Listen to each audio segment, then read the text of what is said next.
Yo guys, what just happened? We've seen Ayanokoji be a badass so far, but Volume 4 is just on a whole other planet. Like, I've had people tell me the show gets amazing after the anime, and dude, I'm sold. And just for the record, it's only been 3 days since the island exam and Ayanokoji is not in a good mood. Yeah, sure, he pulled off an impossible win for his class, but he still has Sai-sensei blackmailing him, and that's not fun. Hirata noticed our boy being all troubled and invited him out for some breakfast, but once they got to breakfast, it was clear that Hirata had an ulterior motive. He wanted Ayanokoji to be the bridge between him and Horikita, but Ayanokoji wasn't down to take on this request because it's just a lot of work. But Hirata was desperate to make this happen, and I want you to pay attention to his desperation because it's going to become really important later on. So after this, Ayanokoji decided to head back to his room, and after some shenanigans with Koenji and another failed attempt from Sakura to confess her feelings, Ayanokoji caught himself under the night sky with Kushida. But then his phone started to ring, and it was a singular text marking the start of the main event,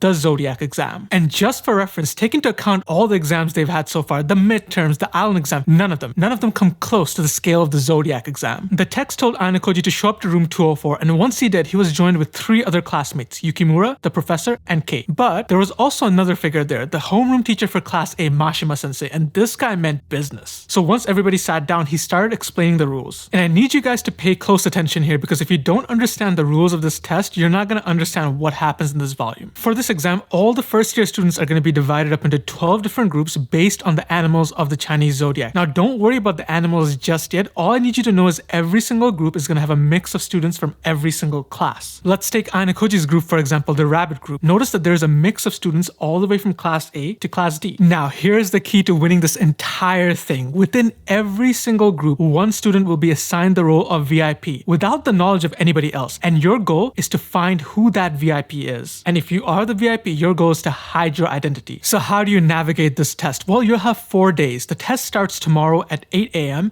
and ends on the 4th day at 10 p.m. Also note that day number 3 is going to be a day off. The group will meet twice every single day. So for example, in the rabbit group, they'll meet once at 1 p.m. and once at 8 p.m. The goal of these meetings is to hold a discussion, but realistically, what you're trying to do in these discussions is to find the identity of the VIP if you're not the VIP, and vice versa. If you are the VIP, you're trying to hide your identity. And the way I'm saying this is making it sound like a competition, but it's really not. According to Mashima sensei, the best course of action is to work together and reach one of 4 outcomes. So what's the first outcome? Well, let's do a little thought experiment. Say you're Ayanokoji and you're the VIP and you want to get all the points. So what do? You go to your teammates and tell them it's like, hey, I'm the VIP and I want to get everything. What your group will have to do is they'll have to wait all 4 days until 9:30 on the last day, and you'll have a window between 9:30 and 10, and within that window, your entire group will have to submit the answer that Ayanokoji is the VIP. And if you guys can manage to do that, you'll all get 500,000 private points, and you as the VIP will get 1,000,000 private points. Now this sounds like a lot of work, and it really is, and it's very unrealistic because of that, and we'll get into why after we discuss the other outcomes. Alright, so what's outcome number 2? Well, say you're the VIP, but you don't want to take any risks. What do? You don't talk to anybody, you don't look at anybody funny, you keep your mouth shut. And if nobody finds out that you're the VIP and you make it through the entire 4 days to the end of the test, you alone get to take home 500,000 private points, and nobody else gets anything. Now, Kei gets super mad at this point, complaining that, hey, doesn't the VIP just get points no matter what? And that is a valid argument. Okay, so if you're not the VIP, what's your counterplay? Say you went to all the discussions and you did an amazing job at gathering information, and you have a very good idea of who the VIP is. You have between the start and end of the test. Anytime between them, you can submit the answer of who the VIP is to the school. And if you guess correctly, the VIP is stripped of their 500,000 private points and you get to take home the 500,000 private points. And not only that, the VIP's class loses 50 class points and you gain 50 class points. And you also end the test for the entire group so nobody else can guess. This is called turning traitor. But there is a caveat. If the VIP is in your class, you can't turn traitor on them. But isn't that kind of dumb? Even if you don't know who the VIP is, it just makes sense to guess, right? And that's one of the main points of turning traitor. Whether you're right or wrong, the test ends for the entire group. So shouldn't you just send in a guess to stop anyone else from guessing the VIP? Well, there is a problem here, and that's in the form of outcome number 4. If you turn traitor and you guess wrong, you lose 50 class points and the VIP gains 50 class points. And of course, they get to take home the 500,000 private points. So turning traitor is a very high risk, high reward endeavor. Now, I know I just threw a bunch of numbers in your face, but I need you to remember how important private points are. Remember saving pseudo during the midterm exam? What did that take?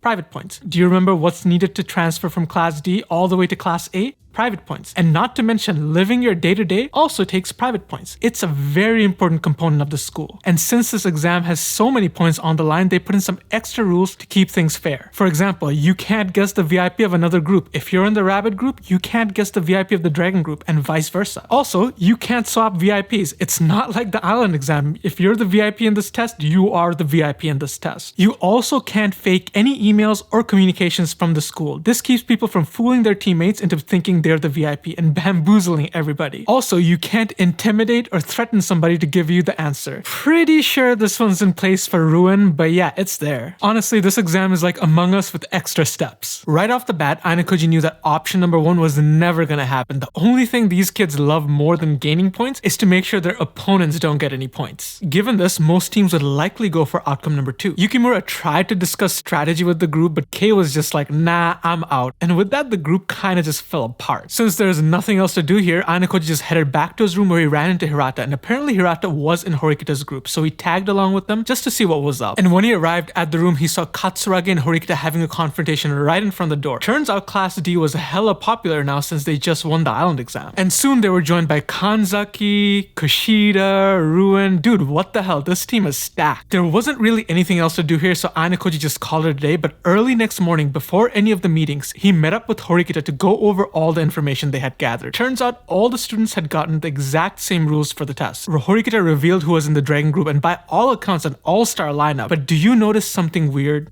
Where the hell is Ichinose? Why is she not in the dragon group? This set off alarm bells for Ayanokoji and Horikita, and they wondered if there was a pattern for picking these groups. Was it academics? Athletics? What was their criteria? If there was a pattern for picking the groups, there might also be a pattern for picking the VIPs. But suddenly, both of them received a text. It was the moment of truth. They each showed each other their phones, and neither of them were picked to be VIPs. Ayanokoji urged Horikita to plan things out. Since this test was only 4 days, we really didn't have a lot of time to get things done. But with that being said, Ayanokoji already had a goal in mind to win the rabbit group. Horikita seemed incredibly nervous and asked Ayanokoji who she should watch out for. It wasn't even a competition. Ayanokoji had one answer: Ryuen. That's the guy to watch out for. And speak of the devil, Ryuen showed up right then and there, and he was so fixated on the island exam. He kept playing the results in his head over and over again, trying to figure out what happened. And not only did he find out how Class D won the island exam, he also had a dangerous revelation: the fact that Horikita isn't capable of pulling off a plan like this, and there must be somebody in Class D who's pulling things from the shadows to make it happen. Somebody who thinks exactly like Ryuen. Ayanokoji realized at this moment that he made a fatal mistake. The meeting they're having over here is not by coincidence. They were being followed the entire time, and since he was caught alone with Horikita, he's now a suspect. So we fast forward to the first meeting of the rabbit group, and Ayanokoji's only aim here was to gather information, and he noticed something weird. Kei and Ibuki were in the same room, and if you remember from volume 3, Ibuki stole Kei's underwear. Kei does not take anything lying down. Since she knows that Ibuki stole her underwear, she should be going head to head with her right now, but she's not. She's staying silent. She's backing off. This was definitely not like her. Soon the discussion started, and not surprisingly, Ichinose took the lead, and she started off major by declaring that she wanted to go for outcome number 1. This was an ingenious question, since if you aren't the VIP, you're like, hell yeah, I want points. But if you are the VIP, you're already having to lie and you're already having to hide your identity. And within no time, Ichinose was almost able to bring everybody together and work towards a mutual goal. When it came to leadership skills like this, Ichinose was unmatched. But she did have opposition, and that came in the form of the Class A students, and when asked to participate, they flat out refused, saying that it goes against their plan. Or should we say Katsuragi's plan, because that's what they were following. And this plan was called the Castle Gate Strategy, which all boils down to one thing: just don't talk, bro. Let me explain. Here are the 4 outcomes. So let's take a look at outcome number 1 first. What needs to happen for outcome number 1 to take place? Everyone needs to talk.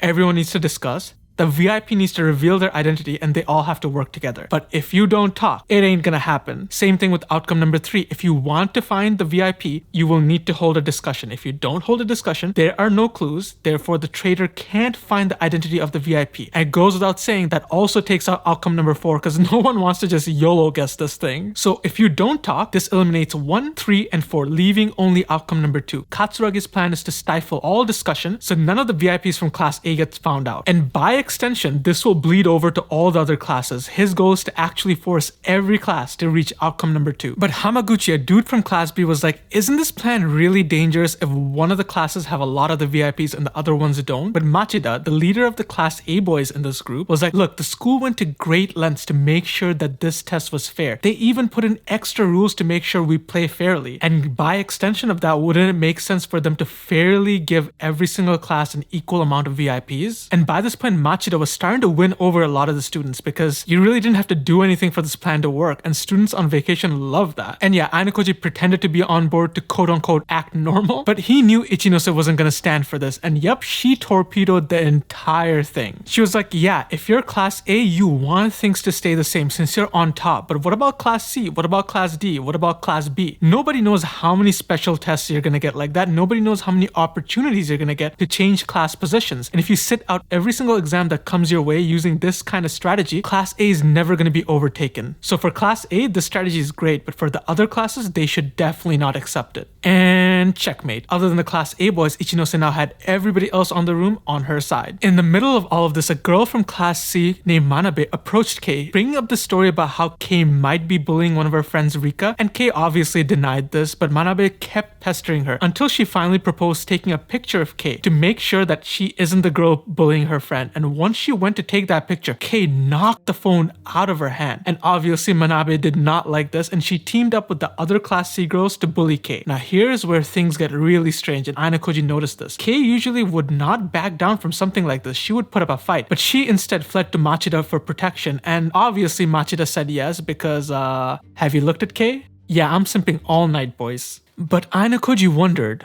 why is there no trace of Kei's tough girl attitude? The discussion soon ended, and Ayanokoji met up with Sakura to get some information on the cow group, so here are the participants. Yeah, not really the most promising teammates, and Sakura wasn't happy about that, but Ayanokoji couldn't really help her there. And with nothing else happening, we move on to meeting number 2. And if I'm keeping it real, nothing changed. The class A boys still wouldn't participate. Ichinose tried to bait them into participating, but no luck. And Ayanokoji is starting to wonder what Ichinose's real plans were. But that would have to wait, since right now he had his sights set on something else. You see, out of all the teammates Ayanokoji had, Kei was the only one who had the potential to be useful, but so far she was useless. When she was in class D, she worked together with Hirata to keep an eye over all the girls. She was the quote-unquote queen of class D, but inside the rabbit group, she was doing none of that. You see, if you take Horikita out of class D and put her in the dragon group, she's still gonna be boisterous, she's still gonna be argumentative, she's still gonna butt heads, but she'll still be Horikita. But that wasn't the case for Kei. Ayanokoji needed to figure out whether or not she'd be useful. So when the discussion ended, Ayanokoji followed the class C girls and called out to them, and obviously they were on guard, but he started telling them a story about how he might have seen Kei bully their friend Rika. It was all made up, but it was enough to get them suspicious, and he left before they could ask any questions. This should set everything in motion, he thought. Following this, Ayanokoji headed back to his room where he ran into his roommates Yukimura, Koenji, and Hirata. And apparently Hirata had gotten word that 2 students from class D were actually VIPs, Kushida from the dragon group and Minami from the horse group. So that just leaves one more VIP. Yukimura kept getting pissed off because Koenji kept doing shirtless push-ups without actually participating. So Koenji did what any normal person would do. So he got up, took out his phone,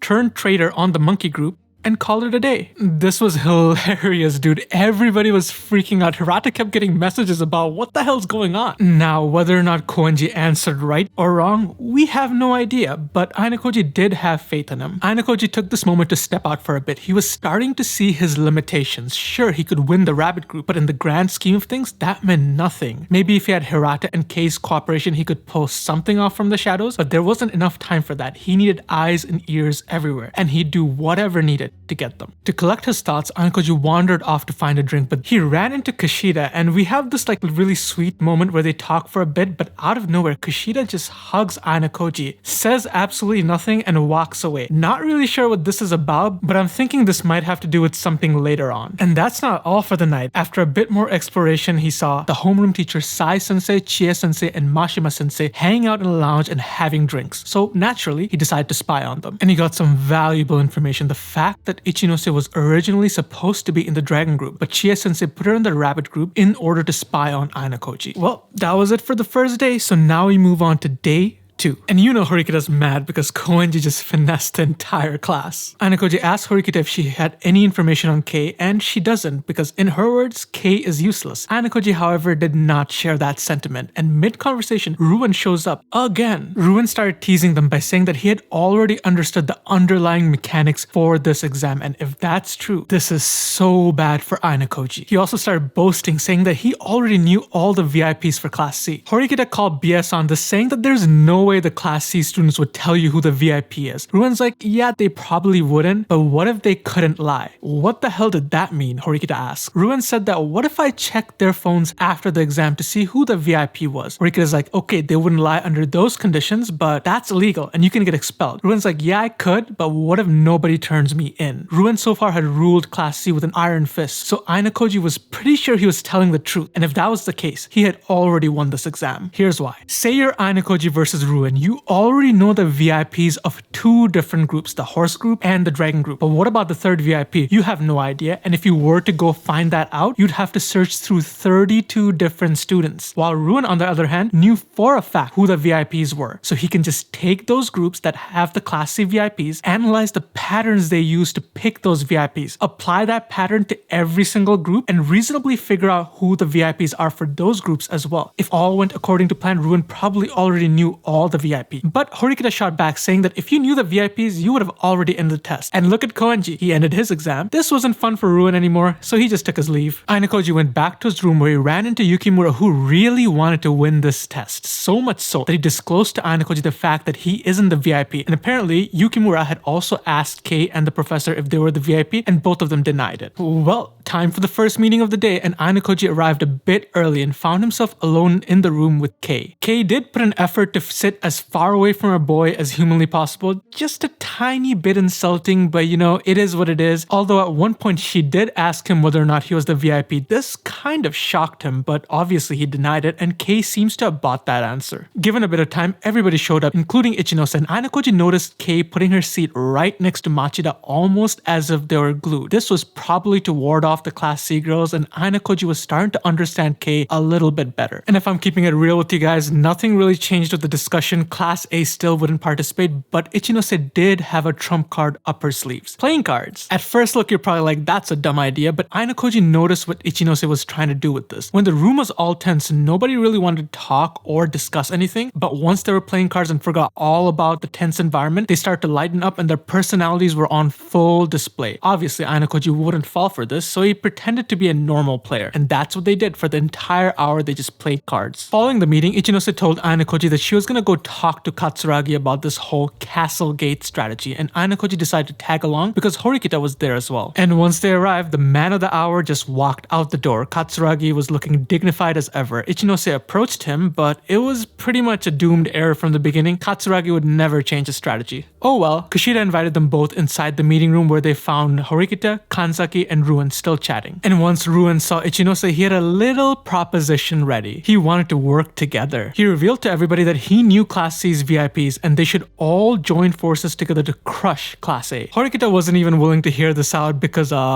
it's Ryuen. So Ryuen was like, forget Class D, how about me and you team up Ichinose? But she didn't fall for it either because Ryuen had hurt her friends before and she couldn't really let that pass. So after being rejected by 2 girls in the span of a minute, Ryuen just left, and Ichinose and Horikita decided to keep up their alliance, but Ichinose wanted to take things a step further. So after everyone left, Ichinose asked Ayanokoji to come walk with her, and he did, and she confided in Ayanokoji that she wanted to fully ally herself with Class D, and to take that step, she revealed the fact that she wasn't the VIP of the rabbit group. So Ayanokoji returned the favor and told her that he wasn't the VIP either, and neither was Yukimura, but he wasn't sure about Kei or the professor. And Ichinose called over Hamaguchi, who also said that he wasn't the VIP either. And with that, you had the first semblance of cooperation within the rabbit group. But Ayanokoji still had a lot of work to do, and after a bit of time, the second meeting started. And things were getting wild. Ayanokoji caught the Class C girl sitting next to Machida, asking him if he wanted to have some quote-unquote fun tonight. Kei came in, saw this happening, went nuclear, seduced Machida, and asked him to pick a side. And need I remind you, have you looked at Kei? Yeah, he picked her side. But Ayanokoji wondered why she was doing that. What drove her to attach herself to guys like Machida and Hirata? Was it to spite the Class C girls? Was it to feel better about herself? What was her underlying motive? The discussion soon started, but like always, nothing really changed. All they ended up doing was playing cards for the entire hour. But don't worry though, the real show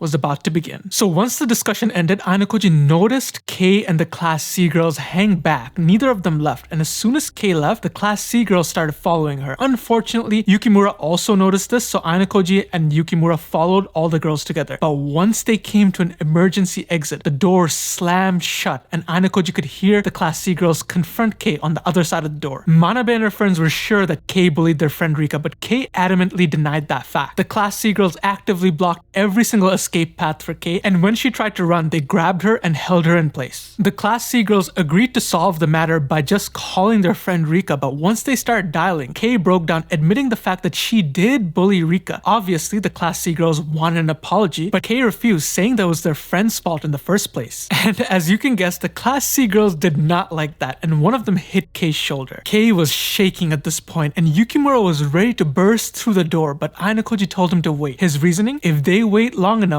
and the girls get just a teeny bit more violent, he can have really good blackmail material. But out of nowhere, something went horribly wrong. Kei almost dropped to the ground, panting and wheezing. It was almost as if she couldn't breathe. This, however, did not bother her bullies. In fact, they got even angrier. One of the girls grabbed Kei by her hair and pulled her up, hurling all sorts of insults at her, and when that didn't work, she threatened to cut her face. Kei cried out, telling the girls to stop, but this time, her tough girl persona was gone, and her voice was much weaker. Kei was on the verge of tears. Frankly speaking, this was all according to plan for Ayanokoji. If the girls could push Kei just a little bit more, he can start to see who she really is, and whether or not she's worth all this effort. But unfortunately, this was Yukimura's breaking point, and he burst through the door, and while he gets an A for effort, he was in fact scared of the girls and backed off. Ayanokoji couldn't bear to watch Yukimura anymore, so he told the girls that there was a teacher nearby and they might be coming this way. This was enough to get them to back off, but Kei was in terrible shape. She was hyperventilating, she was still breathing abnormally, and after a bit of lashing out, she also left. Well, this was good. Ayanokoji got a lot of information that he needed, but Kei's panic attack wasn't normal. Something was triggering this, and he needed to know what. We fast forward to 2 a.m. in the morning, and Ayanokoji caught Hirata sneaking out of his room. Everything was going according to plan. That little stunt Ayanokoji pulled to get the Class C girls to attack Kei had paid off. Kei was probably trying to save herself right now by contacting Hirata. So Ayanokoji got up as well and started following Hirata. And as expected, Hirata noticed Ayanokoji and asked him if he knew if something was going on. And Ayanokoji just got right to the point, asking him whether or not this was about Kei. Hirata at this point understood that Ayanokoji was somehow involved. But Ayanokoji made sure to keep things hush-hush by telling Hirata as little as he needed to know, and by making an excuse that the reason he's meeting Hirata right now is because Horikita told him to. And he also lied, saying that Horikita was the one who wanted all the information he had on Kei. Hirata was definitely hesitant, but had Ayanokoji come along because he was about to meet Kei. And yeah, when Kei saw Ayanokoji, she was not happy. She kept going on and on about how she wanted to be just her and Hirata, but Hirata was like, hey, it could be the two of us, but I'd rather have Ayanokoji here. Remember when I said Hirata was desperate to work with Horikita? Yeah, that played a major part here. Hirata then started asking Kei questions about the Class C girls and what happened, but Kei was just mute and wouldn't respond. So instead, Hirata directed the questions at Ayanokoji, who started answering them one by one. Kei still hated the fact that Ayanokoji was here and gave him the silent treatment, so Ayanokoji's like, screw this, I'm gonna have some fun. Ayanokoji then proceeded to tell Hirata the real story, not Kei's made-up fantasy version. The real story where Kei is actually the first person to bully the friend of the girls, and the reason the Class C girls are bullying Kei is because it's partly her fault. This filled in a lot of gaps for Hirata because earlier today, Kei had asked Hirata to physically threaten Manabe and her friends in order to get revenge, and obviously Hirata's not gonna do that, but Kei still kept begging over and over again. Hirata wanted peace, but Kei wanted violence, and Ayanokoji just kept stirring that pot, correcting Kei whenever she tried to lie to Hirata to get her way. And it got so bad at one point that Hirata just let loose the biggest piece of secret so far. The fact that Kei and him weren't actually dating, and that the entire thing was fake. Damn. I guess even Hirata has limits. And yeah, guess that was the limit for Kei. She just threw a giant hissy fit and stormed down the hall. Hirata then confirmed Ayanokoji's suspicions that the fact that he went out with Kei was because she asked him to, because she was scared and needed protection. This also 100% lined up with what Ayanokoji saw in the rabbit group where Kei clung on to Machida. Then the real secret came out, the fact that Kei was viciously bullied all throughout elementary and junior high, and that she had deep trauma and PTSD. And this made total sense because Kei could barely breathe when she was up against the Class C girls. The bullying she received earlier was the trigger for her trauma. So far, the personality you've seen from Kei is all just an act. She's just trying to act tough. Her real self, however, wanted to be protected at all costs. But why would Hirata go this far? Even for him, this seems a little too extreme. Well, normally it would be, but then Hirata told Ayanokoji about his past, about how he had a friend named Sugimura who suddenly one day became the target of bullying, and how Sugimura reached out to Hirata day in and day out, but Hirata didn't respond. Hirata was having a great time with his new school life. He had friends, he was having fun, and he feared that if he helped Sugimura out, he would then become the target of bullying. This amazing school life that he had would all be gone in just a second. So Hirata completely ignored Sugimura, and Sugimura showed up to class every single day with bruises and scars on his face until he just couldn't take it anymore, and one day decided to jump out the school window. He was declared brain dead on impact and has been hospitalized ever since. That's why Hirata was willing to go so far for Kei. This is his way of atoning for what he's done to one of his best friends. Hirata asked Ayanokoji if he could keep all of this a secret and to also help Kei out. Ayanokoji's like, sure, as long as you give me full control and let me handle it my way. And Hirata agreed. And not only that, he gave Ayanokoji his full cooperation, a power Ayanokoji has always wanted. And just to add a cherry on top, Hirata also told Ayanokoji the identity of the last Class D VIP. And so we move on to day 3. Earlier in the day, the test for the cow group had ended because somebody turned traitor. And since this was a day off, it was the perfect chance for Ayanokoji to get some work done. So Ayanokoji made his way to the lowest level of the ship. This place was always isolated. Nobody ever went there. And it was so bad that you couldn't even get cell phone reception, making this place perfect for whatever he was about to do. Great, time to get things started.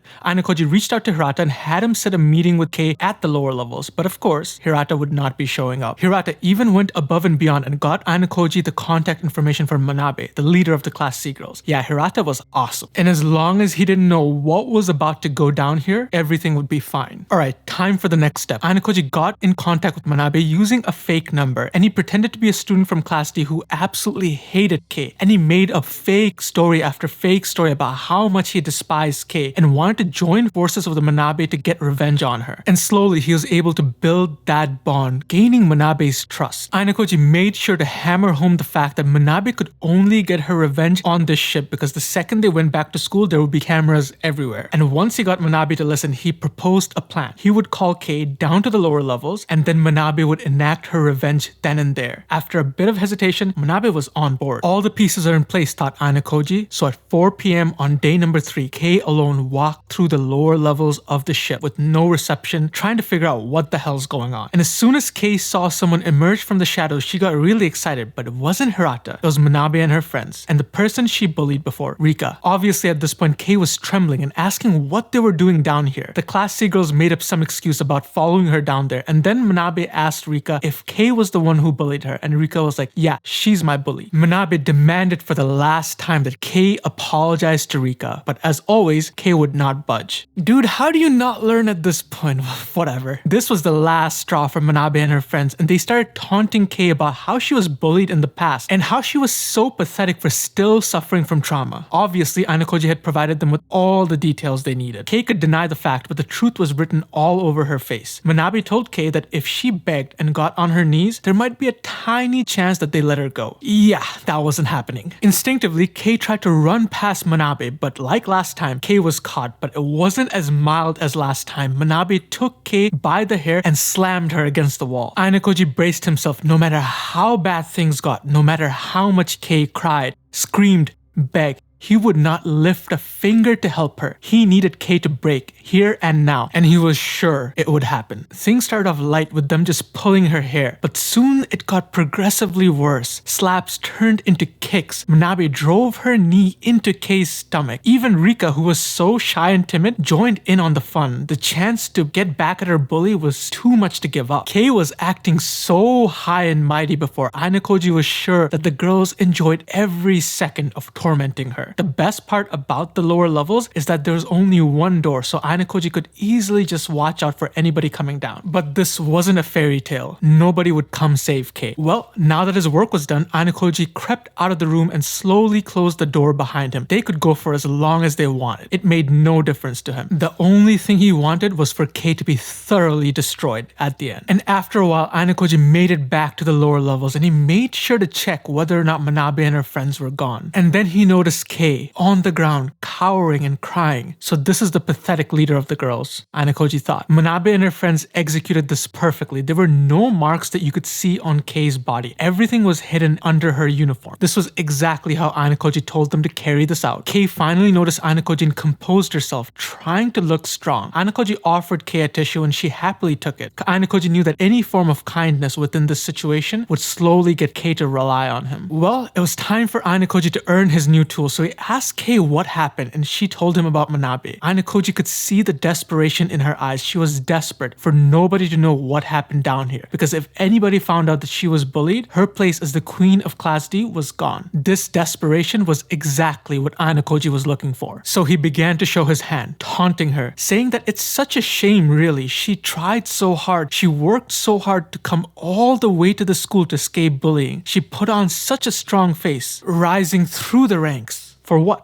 All for nothing, just to be a bullied little girl all over again. Kei was taken aback and furious, but this wasn't the regular Ayanokoji she's used to dealing with. This version of him only saw her as a weak girl that he could take full advantage of. He grabbed her arm tight, yanking her up and pinning her against the wall. He forced her to look directly into his eyes. He started playing with her mind, bringing up the fact of how easily Manabe and her friends were able to beat Kei up and how pathetic that was. They slowly stared into each other's eyes. There wasn't any romance there, just despair. Then Ayanokoji brought up the fact that Hirata can't save her. He won't. He's not willing to do the things needed to save her. For a parasite like Kei who relies on others, he's not a suitable host. Kei tried to fight back, but Ayanokoji threatened her, saying that he knows everything. He knows the fact that her relationship with Hirata is a fake. He knows the fact that the Class C girls bullied her. He knows the fact that they beat her black and blue. He knows everything Kei wants to hide. And at the snap of his fingers, everything could become public knowledge. Right at this moment, Ayanokoji decided whether Kei gets to live or die. Kei tried to look away, but she was no match for Ayanokoji's strength. He grabbed her chin and forced her to look into his eyes. Kei asked Ayanokoji whether or not he was after her body, and Ayanokoji's like, that's not a bad idea. And he told her to spread her legs while he slowly ran his fingertips across her thigh. He even went as far as to rattle his belt buckle to put on a convincing act, but obviously he was not interested in her body and just wanted to see how far she was willing to go to protect her secret. And he knew now, regardless of whatever happened, Kei would never report him to the school. She had now become the perfect tool. Kei was mentally broken at this point, and Ayanokoji asked what the hell happened to her, and she told him everything. How she was bullied all throughout elementary school and junior high, how they put thumbtacks in her shoes, dead animals in her desk, wrote nasty things on her uniform. But more than that, Kei's eyes averted to a scar, and Ayanokoji forcefully revealed it. It was a deep scar, one that could have very well ended her life. That was the source of her darkness. There was a strange pull between them, because those that carry that darkness and have dealt with trauma are often attracted to one another. They slowly come together and erode each other. Kei could tell that Ayanokoji had also been through something similar. Ayanokoji offered her a deal. You do whatever the hell I want you to do, and I'll make sure you're always protected. And given the capabilities Ayanokoji just showed her, he'd make a much better host than Hirata ever would. Kei at first doubted whether or not Ayanokoji could protect her, but you know our boy can back it up, so he showed her the pictures he took of her being bullied by the Class C girls. Like he said, lovely blackmail material, and this would get the Class C girls to back off. This was Kei's first taste of who Ayanokoji really was, and she had no choice but to accept him as her host, and their first mission? Win the rabbit group. We fast forward to the final meeting, and Ayanokoji caught something incredibly rare, a sleeping Ichinose. Hold up, let me read you some words of wisdom from our young hero. Even though I knew I shouldn't, I couldn't help but stare at her thighs, but then her legs, then her chest, but more importantly, back to her thighs.